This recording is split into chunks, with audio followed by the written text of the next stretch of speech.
Assalamualaikum warahmatullahi wabarakatuh. Waalaikumsalam warahmatullahi wabarakatuh. Bismillahirrahmanirrahim. Alhamdulillahi rabbil alamin. Wassalatu wassalamu ala ashrafil anbiya'i wal mursalin wa ala alihi wa ashabihil mujahidin at-tahirin, amma ba'du.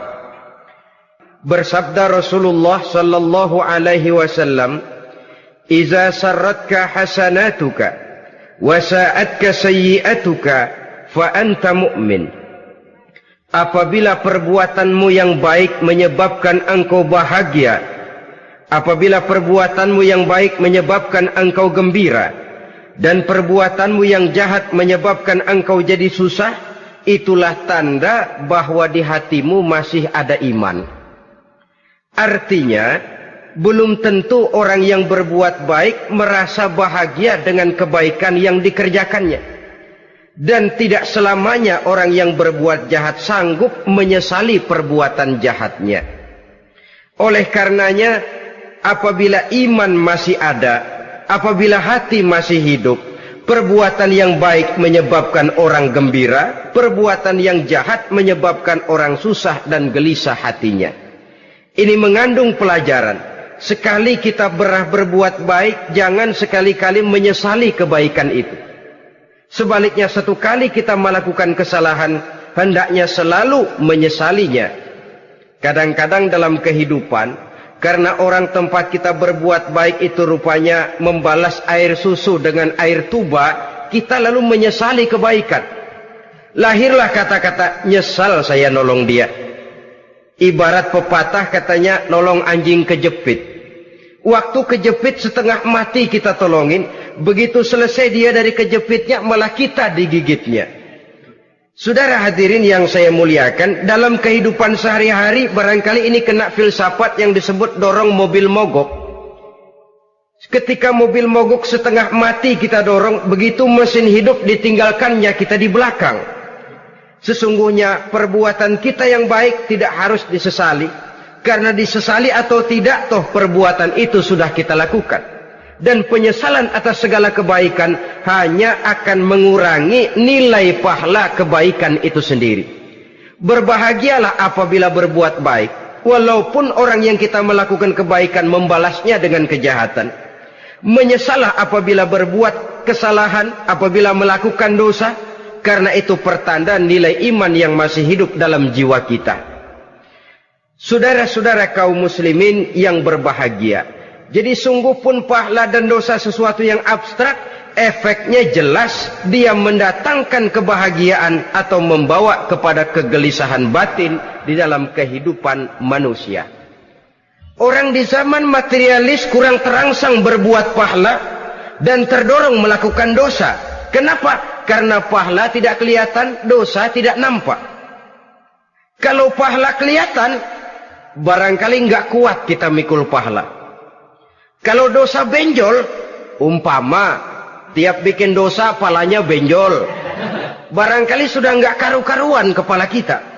Baik pahala, baik dosa, sesuatu yang tidak nampak oleh pandangan mata zahir, tapi yang punya efek dalam kehidupan ini. Orang yang banyak pahalanya dengan orang yang banyak dosanya, kalau dia berjalan barangkali sulit kita membedakan. Tapi efeknya dalam kehidupan ini jelas adanya. Sesuatu yang bernama pahala kita perlukan, karena hidup tidak berhenti hingga di sini. Sesuatu yang bernama dosa harus kita hindarkan, karena ada kelanjutan sesudah hidup yang sekarang ini. Kehidupan dari satu pertanggungan jawab. Itu sebabnya Imam Ghazali dalam bahasa yang indah sekali berpesan, "Jaddidis safinah fa innal bahra amiq wa khuziz zad fa innas safara ba'id."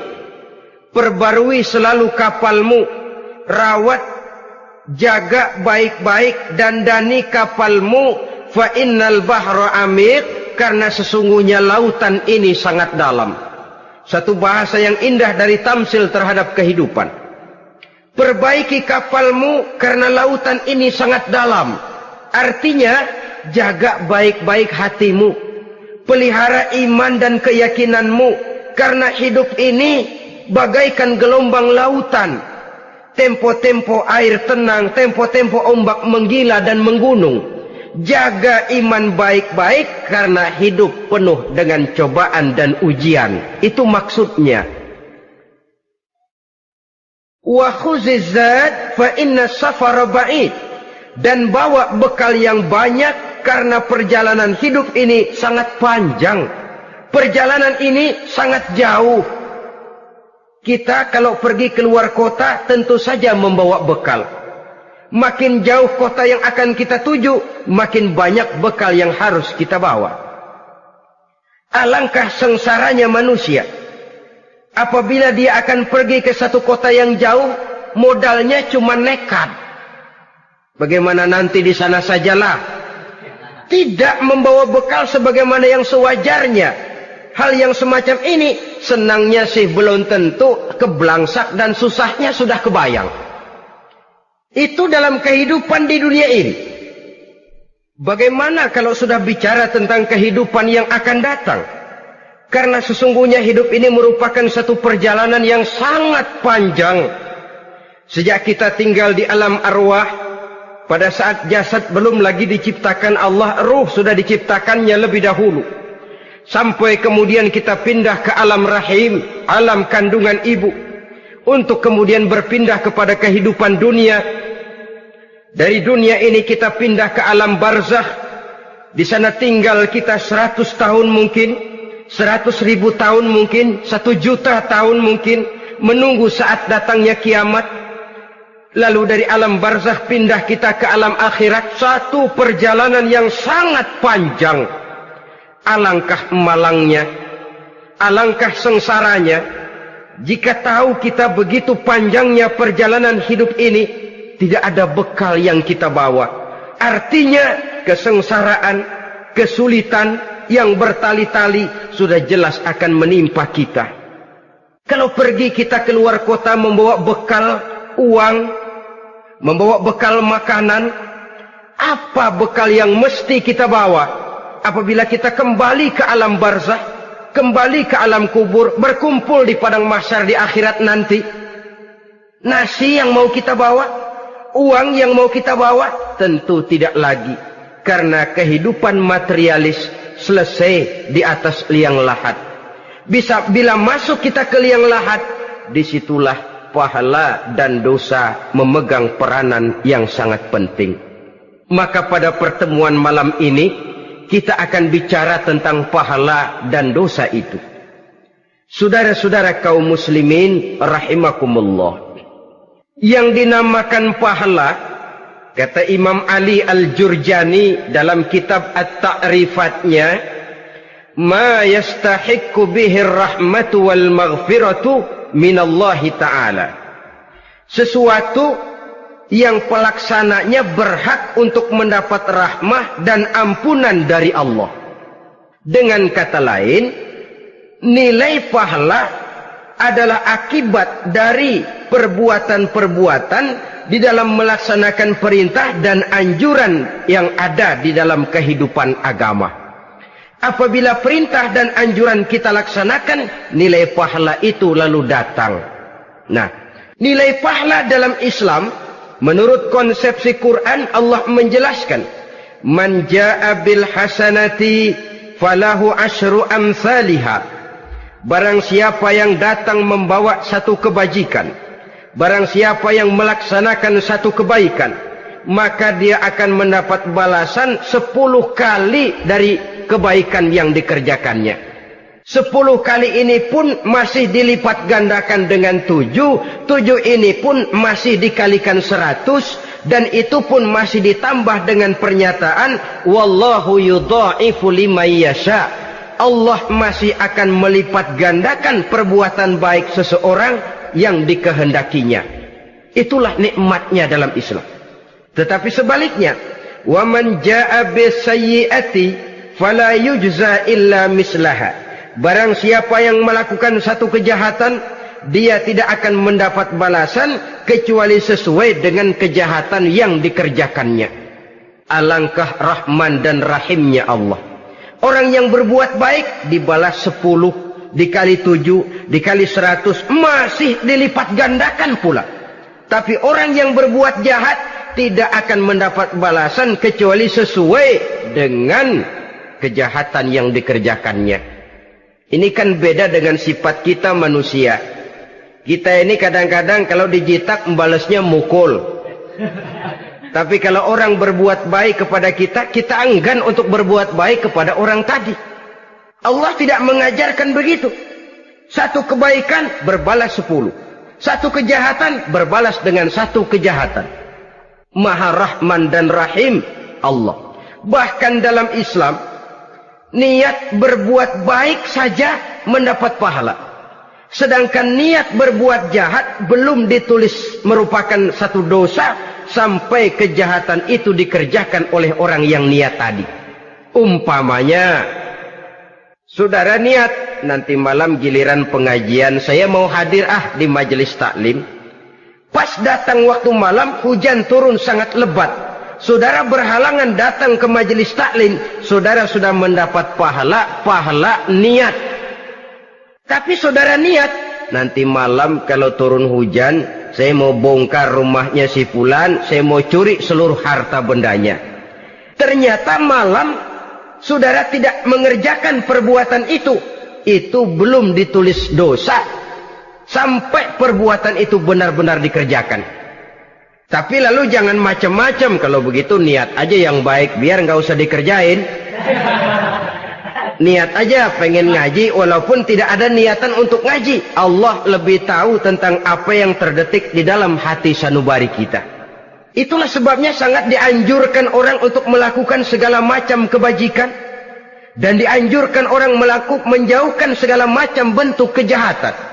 Karena dia akan berefek melahirkan dosa dan pahala.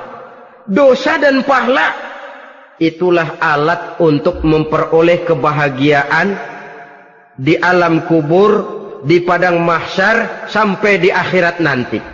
Di dunia ini mungkin segalanya bisa kita beli dengan yang namanya uang. Keamanan kita bisa menyewa petugas untuk menjaga rumah kita.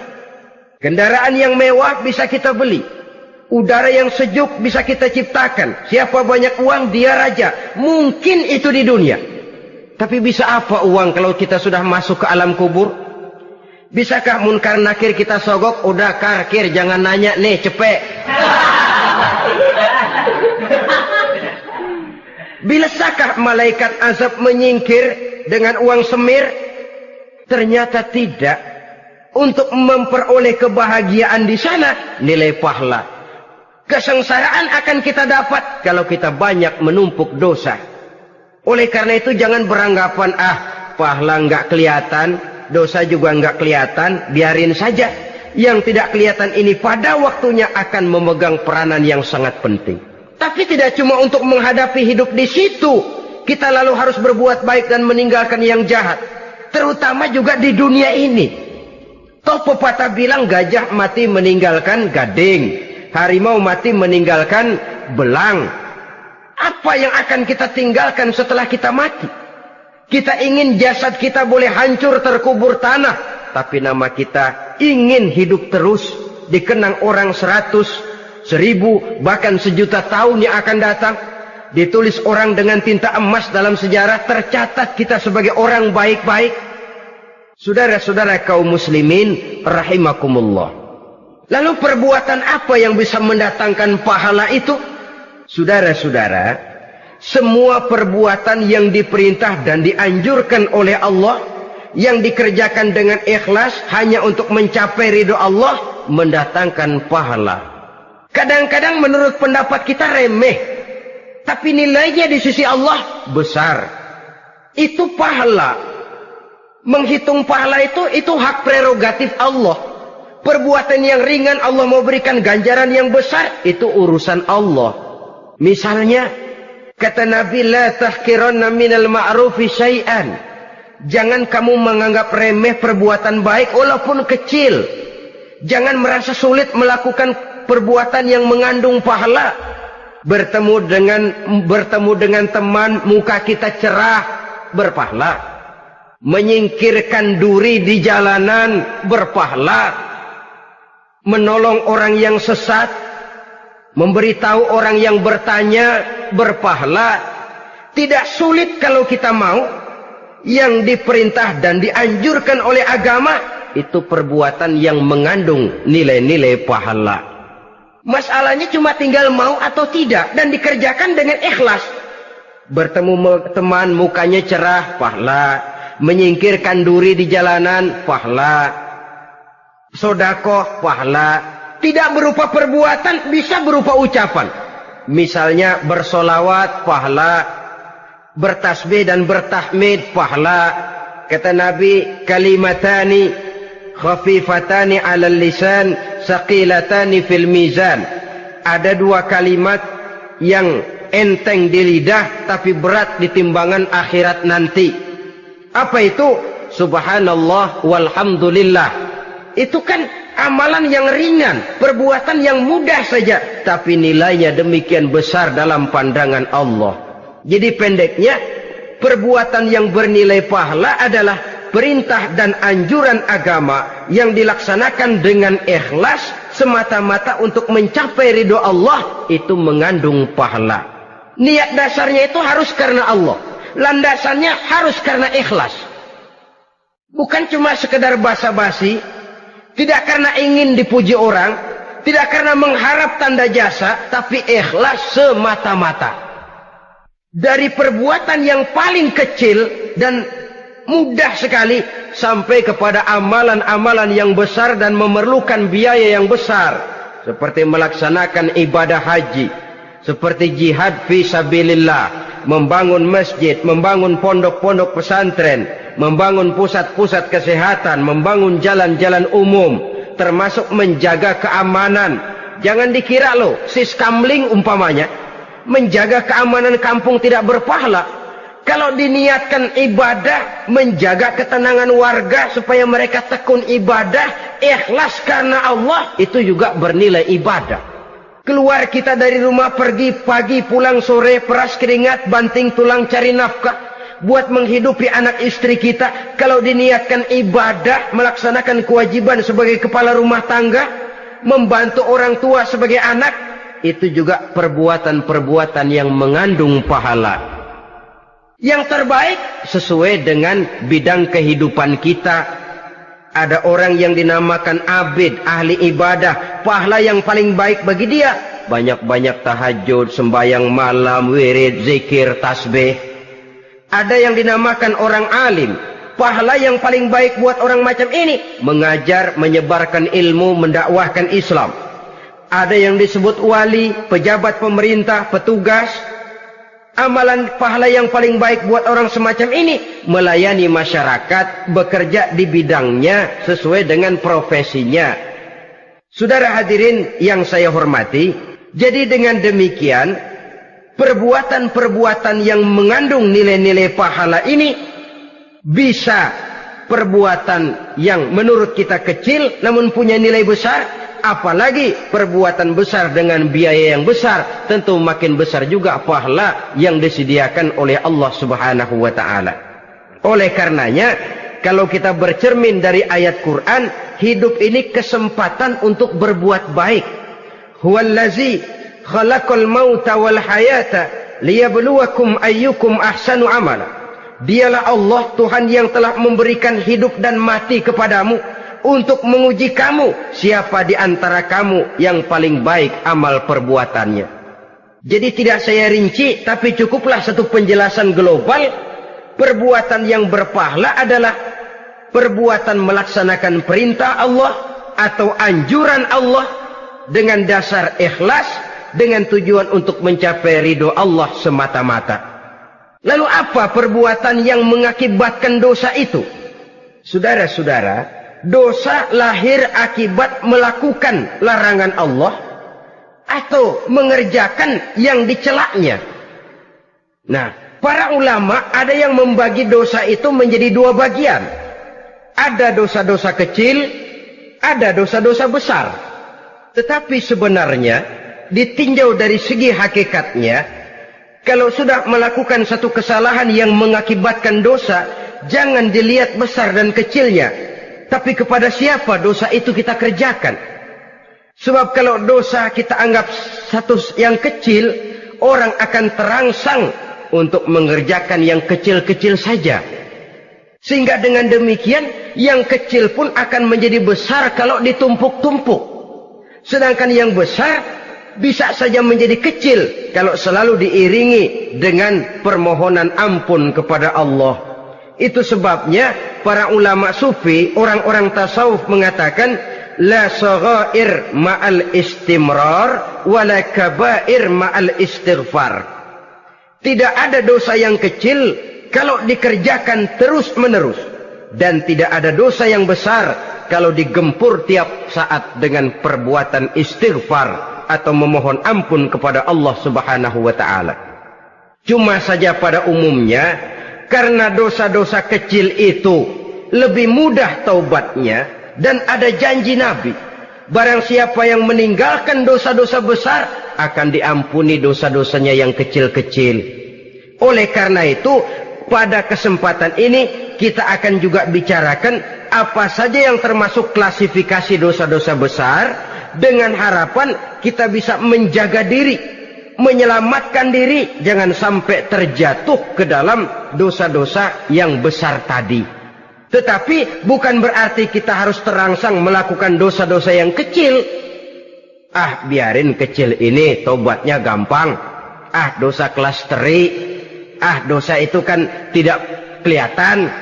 Lalu terangsang melakukan perbuatan dosa-dosa walaupun kecil, kalau berlarut terus-menerus dia akan tumbuh menjadi dosa yang besar. Oleh karenanya, jangan sampai mengundang pengertian kalau kita membicarakan dosa-dosa yang besar lalu terangsang melakukan dosa-dosa yang kecil.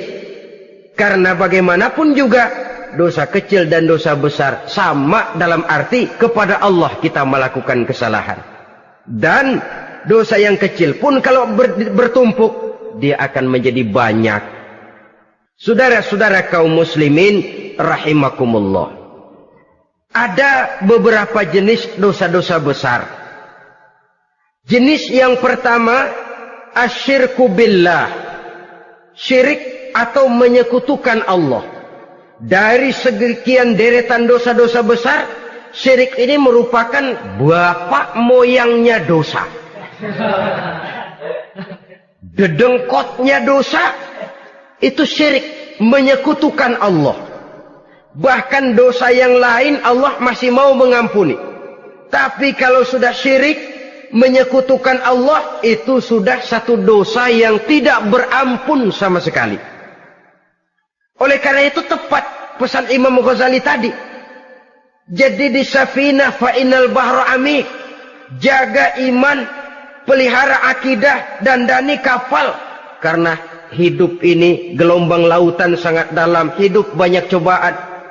Di dalam hidup di zaman sekarang ini, saudara bisa perhatikan, di mana tensi ekonomi tinggi, lapangan kerja sulit, persaingan hidup makin tajam, sifat egois dan individualis tumbuh di mana-mana, rasa solidaritas sosial menurun, sifat gotong royong musnah, orang mudah potong kompas, potong jalan, ingin cepat kaya, ingin cepat naik pangkat, ingin dapat kedudukan. Kadang-kadang akidah pun terjual, akidah pun musnah, jatuh ke jurang syirik pun tidak jadi soal. Itu yang kita khawatirkan. Kalau dosa-dosa yang lain Allah masih mau mengampuni, tapi kalau sudah jatuh kepada syirik, Allah sama sekali tidak akan memberikan ampun. Dalam kaitan dengan ini barangkali tepat sinyalemen Imam Ali itu. Andai kata kemiskinan merupakan satu kepribadian, saya akan membunuhnya lebih dahulu. Artinya memang kemiskinan ini sering mendorong orang kepada jurang kemusyrikan. Tidak tahan menghadapi godaan perut akibat tensi ekonomi yang tinggi, lapangan kerja yang sulit. Iman pun jadilah ditukar dengan 3 liter beras. Akidah pun jadilah dibarter dengan 3 bungkus supermi, dengan pakaian bekas, dengan obat-obatan. Tidak jadi soal baginya mengejar kebahagiaan yang relatif singkat dengan mengorbankan kebahagiaan yang abadi. Persis ibarat pepatah, nyari jarum kampak hilang. Mencari sesuatu yang kecil, yang besar jadi sia-sia. Membela perut, mengorbankan akidah. Na'udzubillah summa na'udzubillah. Saudara-saudara kaum muslimin rahimakumullah. Ini fakta. Ini kenyataan. Dan hal semacam ini tidak bisa diatasi cuma dengan ceramah, simposium, diskusi, seminar. Apalagi Nabi berpesan, solahu ummati bil ilmi wal mal. Umatku hanya bisa menjadi baik akidahnya dengan ilmu dan harta. Itu bahasa Nabi. Kalau bahasa kita sekarang, dengan ekonomi dan pendidikan. Ilmu, pendidikan, ekonomi, harta. Tanpa itu, sangat besar kemungkinan kita bisa menjual akidah terjerumus di lembah kemusyrikan.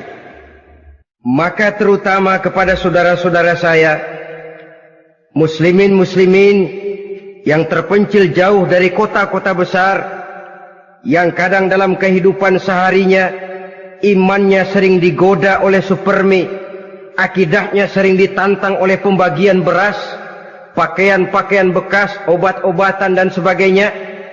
Jaga dan bentengi akidah kita. Lebih baik nyawa berpisah dari badan, asal iman jangan berpisah dari hati. Kepada adik-adik saya para remaja, para pemuda di kota-kota besar, yang iman dan akidahnya sering ditantang dengan minuman-minuman keras, fasilitas-fasilitas yang menghanyutkan, yang secara terarah dan praktis sedikit demi sedikit menggiring kita untuk keluar dari nilai-nilai akidah. Hati-hati, jaga baik-baik, sebab intan paling mahal, mutiara paling berharga, tidak lain nilai iman ini. Tergelincir kita daripadanya, jatuh ke lembah kemusyrikan, jatuh ke satu dosa yang teramat besar, yang Allah tidak akan pernah memberikan ampun lagi. Ini dosa besar yang pertama. Yang kedua, qatlun nafsi illa bilhaq. Membunuh orang tanpa alasan yang benar. Di zaman kesulitan ekonomi kadang-kadang orang mudah nekat. Tengok saja, kadang-kadang karena pasar uang 100-200 perak saja nyawa bisa melayang. Kadang-kadang karena urusan yang remeh, salah omong, salah ambil, salah ucap, salah pegang, nyawa bisa jadi melayang. Alangkah murahnya nyawa, seakan-akan kita yang punya. Padahal nyawa itu hak milik Allah. Tidak pantas kita merampasnya, tidak pantas kita menghilangkannya dari jasad seseorang. Oleh karenanya, membunuh orang merupakan satu dosa yang sangat besar. Jangankan kepada orang yang seakidah, orang yang lain akidah saja pun, kalau dia hidup berdamai, rukun, berdampingan, kita harus melindungi. Apatah lagi teman seakidah sendiri. Saudara-saudara kaum muslimin rahimakumullah. Pantas kalau Nabi menyatakan, apabila dua orang Islam sudah saling berkelahi, berbunuh-bunuhan, al-qatil wal maqtul finnar. Yang membunuh dan yang dibunuh, dua-duanya sama-sama masuk neraka. Sahabat heran, ya Rasul, kalau yang membunuh masuk neraka sih wajar, tapi yang terbunuh kok neraka juga, kenapa? Kata Rasul, sebenarnya dia juga cuma sudah niat untuk membunuh, cuma keduluan saja. Andai kata dia tidak terbunuh, tentu dia yang akan membunuh. Saudara-saudara kaum muslimin rahimakumullah. Islam sesuai dengan namanya adalah agama damai. Kita tidak boleh mencari-cari musuh, walaupun tidak boleh lari kalau bertemu musuh. Oleh karenanya, pantang seorang muslim menimbulkan benih keonaran menjadi biang kerok buat lingkungannya. Sesuai dengan namanya, seorang muslim adalah seorang yang dalam hidup senantiasa berusaha menebarkan salam, menebarkan kedamaian, ketenangan dan ketentraman. Dengan prinsip, musuh jangan dicari, bertemu pun jangan lari. Yang ketiga, termasuk dalam kelompok dosa besar ini, syurbul khamr, meminum minuman keras. Termasuk di dalam kata khamr ini ganja, morfin, narkotik. Sebab apa? Jenis minuman semacam itu tidak hanya merusak keadaan sekarang, tapi sekaligus merusak kehidupan yang akan datang. Kalau itu jatuh di tangan generasi muda, artinya kan merusak kehidupan masa depan daripada suatu bangsa. Karena apa? Remaja dan pemuda merupakan bentuk miniatur daripada kehidupan bangsa. Akan bagaimana warna umat Islam di Indonesia, bahkan akan bagaimana warna Indonesia 30, 40, 50 tahun yang akan datang, remaja sekarang jawabannya. Kalau remaja kita sekarang ini kerjanya cuma bisa nyekek botol, insya Allah bangsa Indonesia 30-40 tahun yang akan datang akan tumbuh menjadi bangsa teler. Tidak banyak yang bisa kita harapkan. Remaja adalah gambaran masa depan dari satu bangsa, dari satu umat.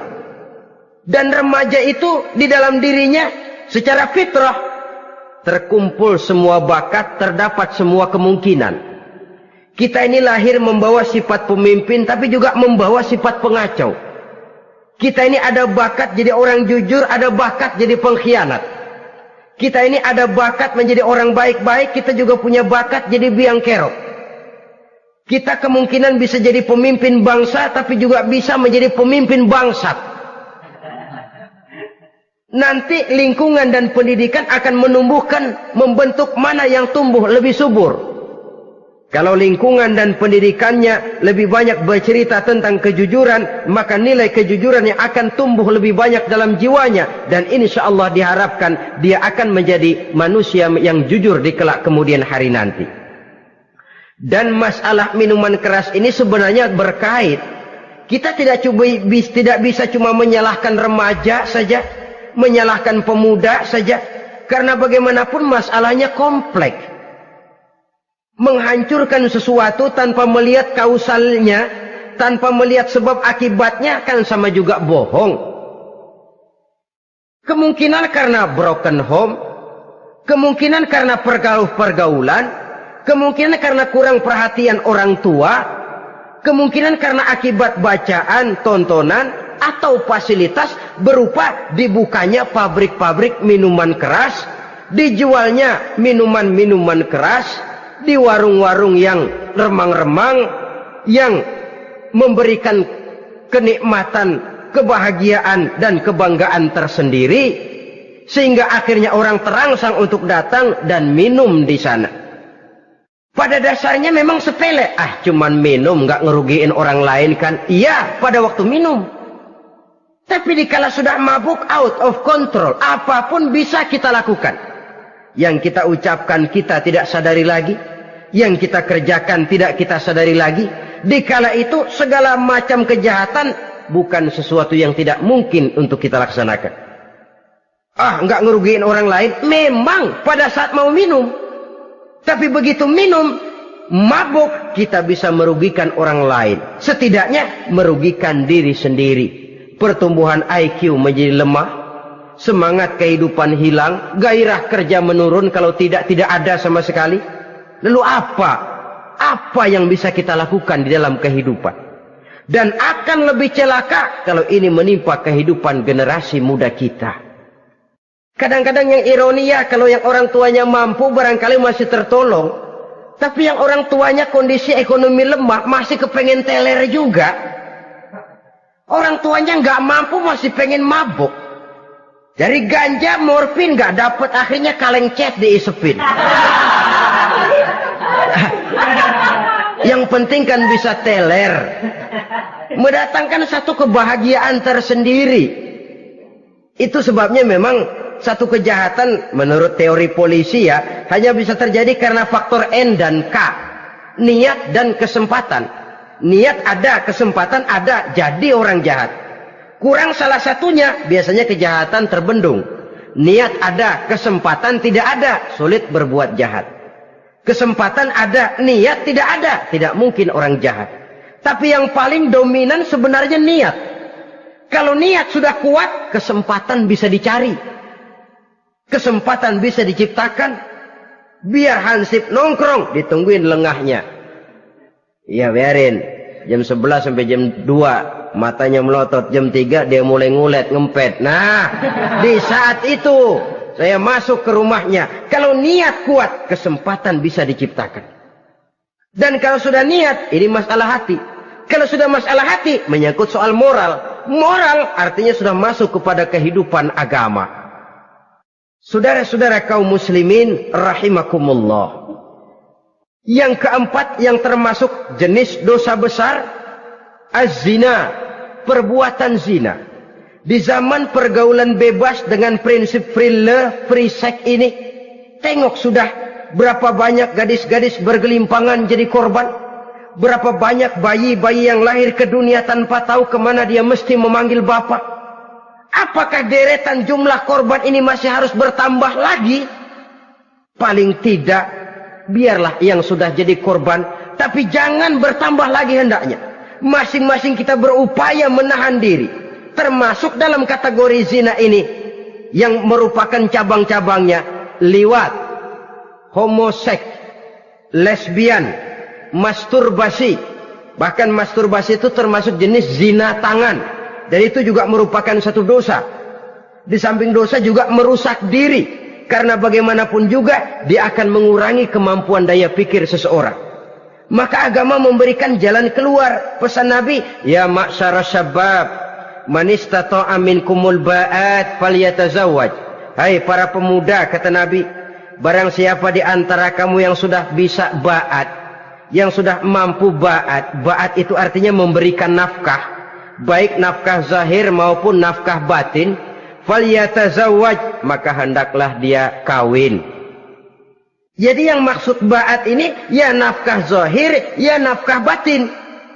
Kita kadang-kadang cuma bisa ngasih nafkah batin saja sudah merasa pokoknya kan saya sanggup untuk kawin, lalu kawin tanpa dengan kehilangan pertimbangan.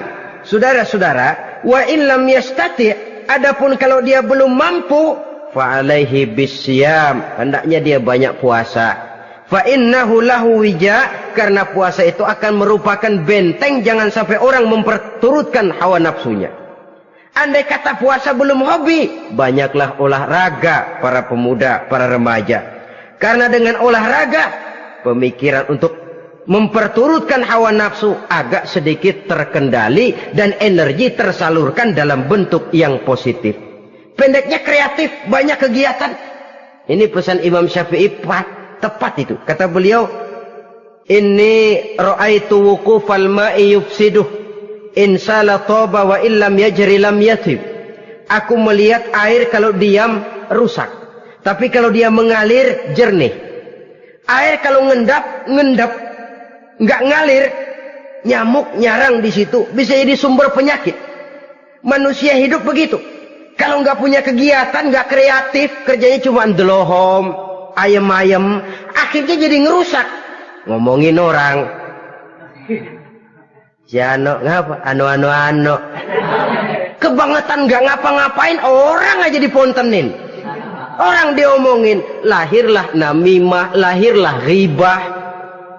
Saudara-saudara, air itu kalau ngendap ada aja yang nyarang. Tapi kalau dia ngalir, orang ada kesibukan, insya Allah dia tidak akan jatuh kepada sesuatu yang bisa mengundang dosa. Isilah waktu dengan hal-hal yang bermanfaat. Karena hidup ini singkat dan tidak berjalan mundur ke belakang. Mundur hancur, berhenti diinjak orang. Sekali melangkah, jangan surut mundur ke belakang. Homoseks, terlepas dari penyakit kejiwaan. Sekarang ini kan sudah ada persatuan kaum gay katanya, meminta perlakuan yang sama dan agar dibolehkan kawin sesama mereka. Secara manusiawi boleh, secara manusiawi kita hargai mereka, tapi dari kacamata agama ini jelas merupakan penyimpangan, dan penyimpangan merupakan suatu dosa terlepas dari pertimbangan manusiawi. Jangan karena terlalu memperturutkan suara manusiawi lalu kita mengesampingkan agama. Termasuk lesbian, wadon karo wadon. Kalau homo itu kan lanang karo lanang katanya. Saudara-saudara kaum muslimin rahimakumullah, ini bukan penyakit baru. Liwat, homoseks sudah dikenal dari zamannya Nabi Lut. Laki dengan laki. Lesbian dari zaman istrinya Nabi Lut.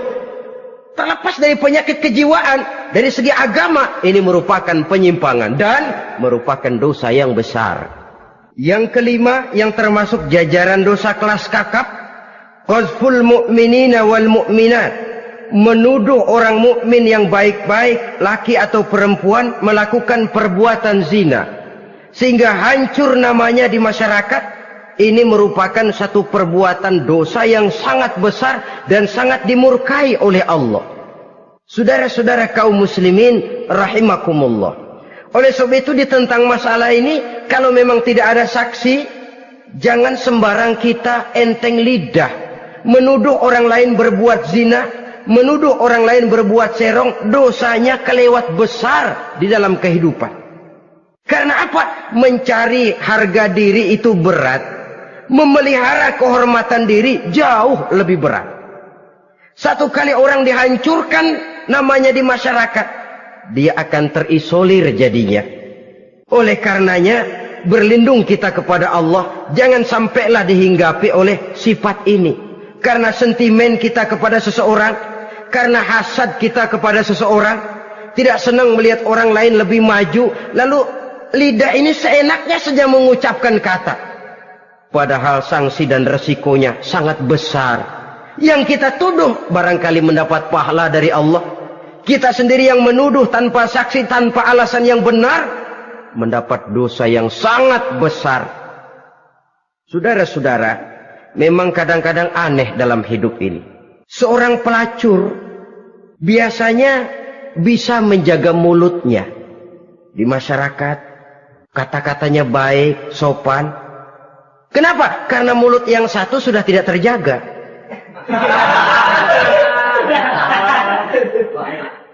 Kita kadang-kadang kehormatan bisa kita jaga, tapi mulut tidak terkontrol. Ngomong saenake dhewe, bikin orang mangkel, kesal, fitnah sana, fitnah sini, menghancurkan nama baik orang, ngomongin yang macam-macam. Bagai-bagai macamlah caranya. Saudara-saudara kaum muslimin yang berbahagia. Jadi dengan demikian, menuduh orang lain berbuat zina, sedangkan orang itu tidak pernah melakukannya, ini termasuk satu dosa yang sangat besar di dalam kehidupan ini.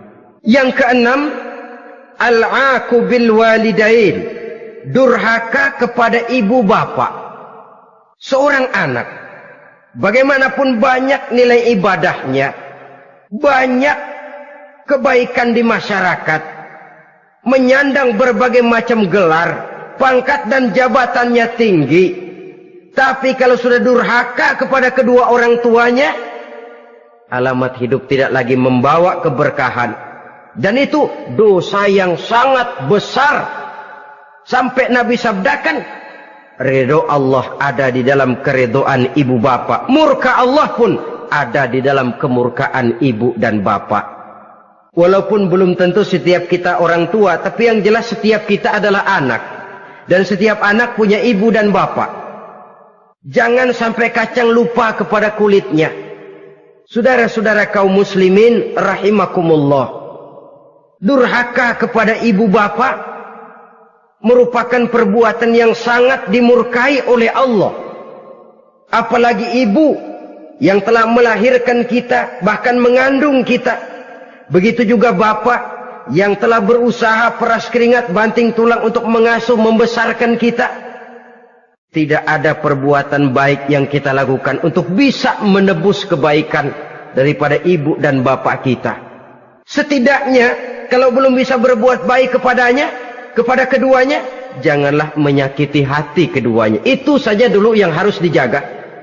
Kadang-kadang sudah berbuat baik enggak, nyakitin melulu. Sudah nyenangin belum bisa, saban sehari nyakitin saja. Padahal kedua orang tua itu doanya manjur, sebagaimana sumpahnya juga bisa jadi kenyataan. Dan sering bahkan menjadi kenyataan. Sampai ibu bapak sudah wafat, sudah meninggal sekalipun, kewajiban berbakti masih harus terus dilakukan oleh seorang anak. Lalu yang ketujuh, at-tawalli yaumaz zahfi, berpaling pada hari pertempuran. Orang sedang sibuk-sibuk menghadapi musuh, maksudnya berjuang membela agama ini, dia lari menyelamatkan diri. Pengecut, mental munafik.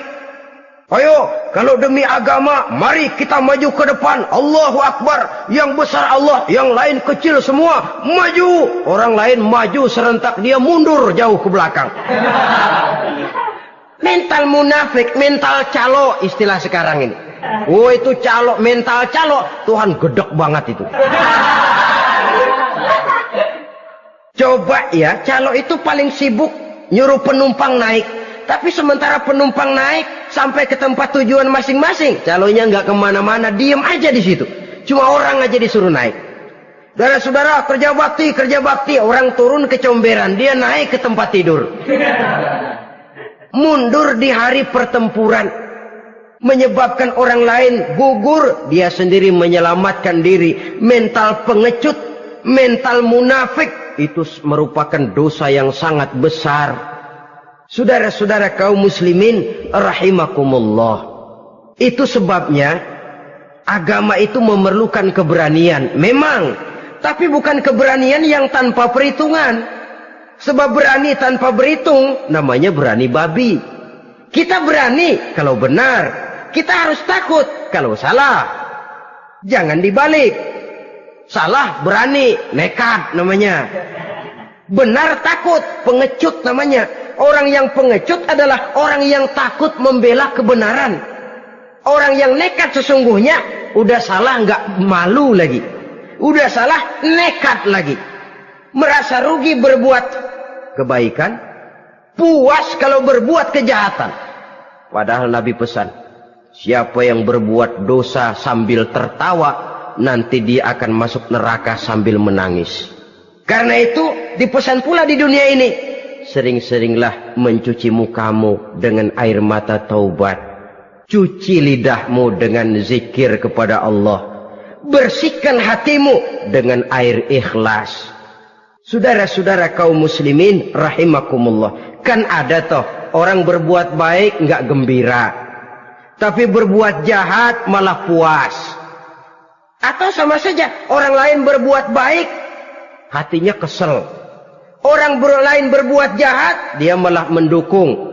Atau orang lain tergelincir berbuat jahat, dia malah girang. Ini kan tidak objektif. Karena yang berbuat baik, orang yang dia keselin, dia nggak seneng. Tetapi karena yang berbuat jahat, orang yang dia senengin, dibenerin juga. Itu nggak objektif namanya.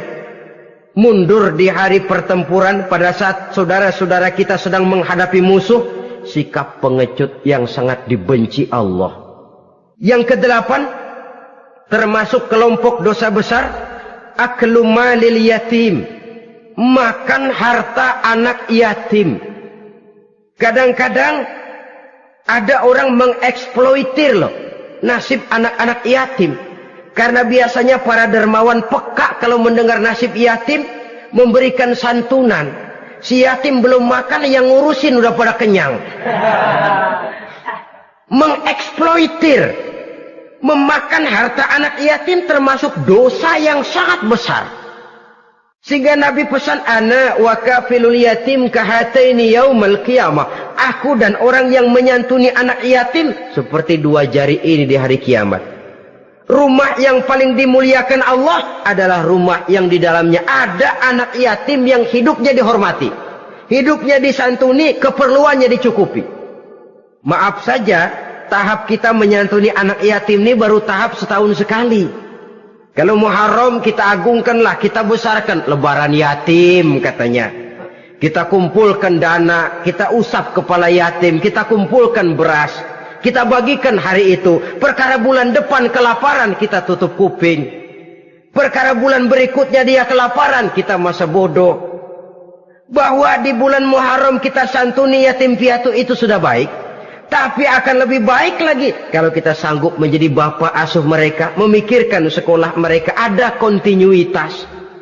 Kalau mereka diasuh oleh orang lain, lalu bertukar agamanya, berpindah akidahnya, kita ngomel habis-habisan. Tapi kita ada kemampuan, kita tidak mau berbuat semacam itu. Ya sama juga bohong namanya. Saudara-saudara kaum muslimin rahimakumullah. Orang yang menyantuni yatim mendapat pahala besar.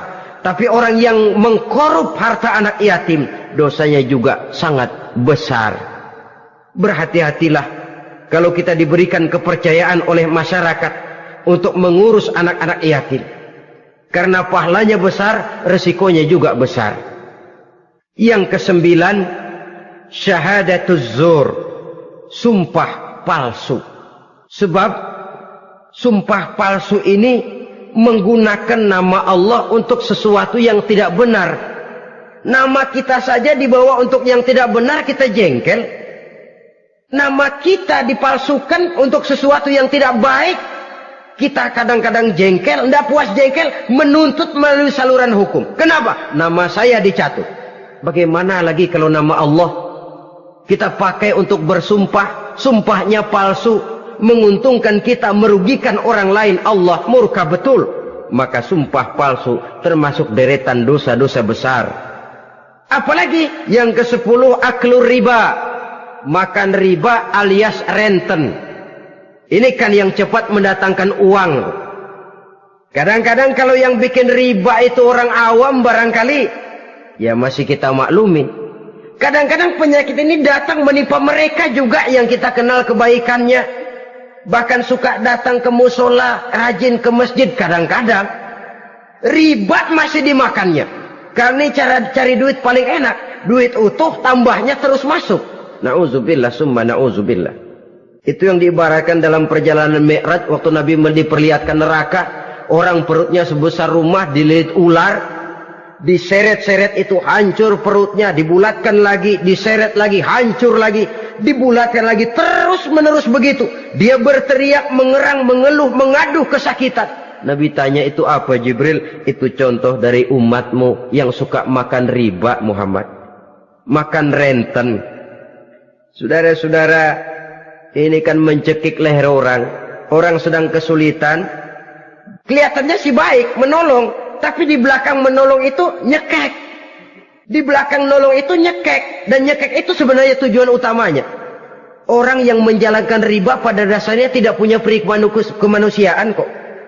Kalau dia kelihatannya mau menolong, kelihatannya motifnya mencari untung di belakang itu. Jauh dari kemanusiaan. Yang ke-11, saudara-saudara, termasuk jajaran dosa besar itu qat'ur rahim, memutuskan silaturahmi. Marah, hobi sama marah. Kalau 3 hari nggak marahan sama orang, ngebet palanya. Selalu nyari gara-gara.